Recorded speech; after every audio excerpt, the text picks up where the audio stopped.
তো বন্ধুরা, ধরো তুমি জেল থেকে বের হয়েছো, নতুন করে জীবন শুরু করতে চাও, কিন্তু হঠাৎ এমন এক প্রতিশ্রুতি তোমাকে এমন এক যুদ্ধে টেনে নিল যেখানে একদিকে ড্রাগস মাফিয়া আর একদিকে একজন শয়তানের মতো খুনি। আজকে আমরা জানবো ডিয়াবলো নামের এই ভয়ঙ্কর অ্যাকশন থ্রিলার সিনেমার পুরো গল্প শুরু থেকে শেষ পর্যন্ত। আমাদের গল্পের নায়ক ক্রিস একসময় সে ছিল একজন ভয়ঙ্কর মানুষ, অপরাধের জগতে যার নাম শুনলেই সবাই ভয়ে কাঁপতো। কিন্তু এখন সে জেল থেকে ছাড়া পেয়েছে। তার চোখে মুখে একটা জিনিস পরিষ্কার, সে আর আগের মতো থাকতে চায় না। জেল থেকে বের হয়ে তার মাথায় শুধু একটাই জিনিস ঘোরে, একটা প্রতিশ্রুতি যেটা তাকে রাখতেই হবে। এই প্রতিশ্রুতি সে দিয়েছিল একজন মৃত নারীর কাছে, কিন্তু সে তার স্ত্রী হয়। এই নারী ছিল এলিসা নামের একটি মেয়ের মা। মৃত্যুর আগে সে ক্রিসকে বলে, আমার মেয়েকে এই নরক থেকে বের করো। সমস্যা একটাই, এলিসা কোনো সাধারণ মেয়ে না, সে হচ্ছে কলম্বিয়ার সবচেয়ে ভয়ঙ্কর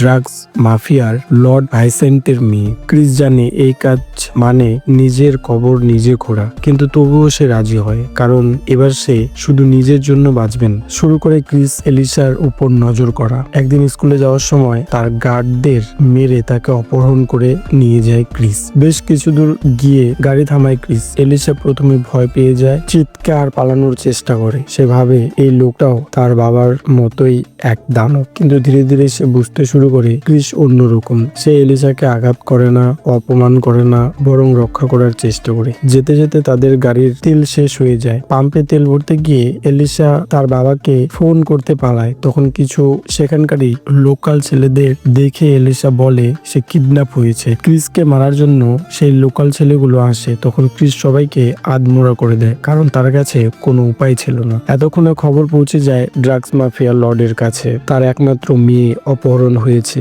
রেগে সে আগুন হয়ে যায়। সে ঘোষণা করে যে আমার মেয়েকে ছুঁয়েছে সে এই পৃথিবীতে আর বাঁচতে পারবে না। সে তার ডান হাতকে অর্ডার দিতে দেয়, ভাড়াটে লোককে লাগাতে বলে। ওর সাথে সাথে সে অন্য একজন কিংবদন্তি খুনি যার নাম এলি কর্ভো, সেই লোকটাকে ফোন করে বলে দেয় সে সালা মানুষ না, যেন শয়তান। সে মারতে ভালোবাসে, ব্যথা দিতে আনন্দ পায়। এই লোকটার কাজ একটাই, ক্রিস এবং এলিসাকে খুঁজে বের করে হত্যা করা। সিনেমায় এখান থেকেই শুরু হয় এক ভয়ঙ্কর ইঁদুর বিড়ালের লড়াই। এদিকে ক্রিস ও এলিসা এক জায়গা থেকে আরেক জায়গায় পালাতে থাকে। এই সময় দুজনের মধ্যে কথা হয়। সে জানতে পারে ক্রিসই হলো তার আসল বাবা, কিন্তু সে বিশ্বাস করেনি। আগে লর্ড ও ক্রিস বন্ধু ছিল, লর্ডের জন্যই ক্রিসকে 15 বছর জেলে থাকতে হয়েছে। কিছুক্ষণ পর এক জায়গায় তারা কিছু খেতে ও ড্রেস চেঞ্জ করে। তখনই আরেক দল মানুষ এসে এলিসাকে অপহরণ করে নেয়। ওই দলের লিডার ছিল লর্ডেরই কোনো ড্রাগ সাপ্লাইয়ের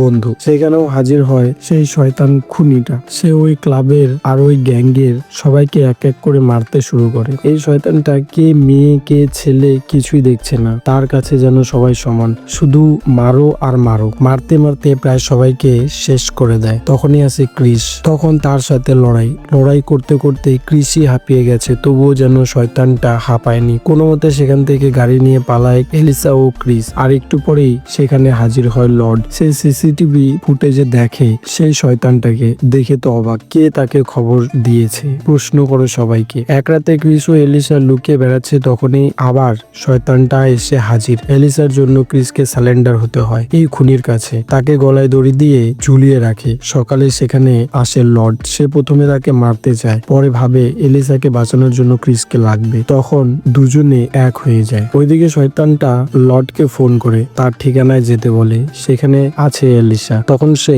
জানতে পারে যে তার ডান হাতে এই শয়তানটাকে খবর দিয়েছিল। সঙ্গে সঙ্গে গুলি করে তাকে মেরে ফেলে। সেখানে গিয়ে দেখে এলিসার হাত বাঁধা শিকল দিয়ে, আর দূরে কোথাও এক ভয়ঙ্কর মেশিন। হয় শিকল কাটতে হবে, না হয় এলিসার হাত কাটতে হবে। মেশিন চালু, কিন্তু সুইচ নষ্ট। এদিকে আবার ক্রিস আর শয়তানটার মারামারি। তুমুল লড়াইয়ে পর যখন শেষ পর্যায়ে, তখন এলিসা যে গলায় হীরার মালা ছিল সেটা সেই মেশিনে দেওয়ার পর শিকল কেটে যায় এবং সে বেঁচে যায়। আর লর্ড ওই শয়তানটাকে ধাক্কা মেরে সেখান থেকে ফেলে দেয়, নিজেও পড়ে যায়। পরে ক্রিস ও এলিসা লর্ডের মৃত্যু শোক করে, কিন্তু ওই শয়তানটা আবার নিখোঁজ। মানে এই সিনেমায় হয়তো আরো নেক্সট পার্ট আসবে। তো বন্ধুরা, এই সিনেমা থেকে আমরা জানতে পারি কখনো কখনো শয়তান জন্মায় পরিস্থিতি থেকে, আর ভালো মানুষ পাওয়া যায় সবচেয়ে অন্ধকার জায়গায়। ভিডিওটি ভালো লাগলে চ্যানেলটিকে সাবস্ক্রাইব করে পাশে থাকবেন। দেখা হচ্ছে অন্য কোনো সিনেমার গল্পে। ততক্ষণে ভালো থাকবেন সবাই, ধন্যবাদ।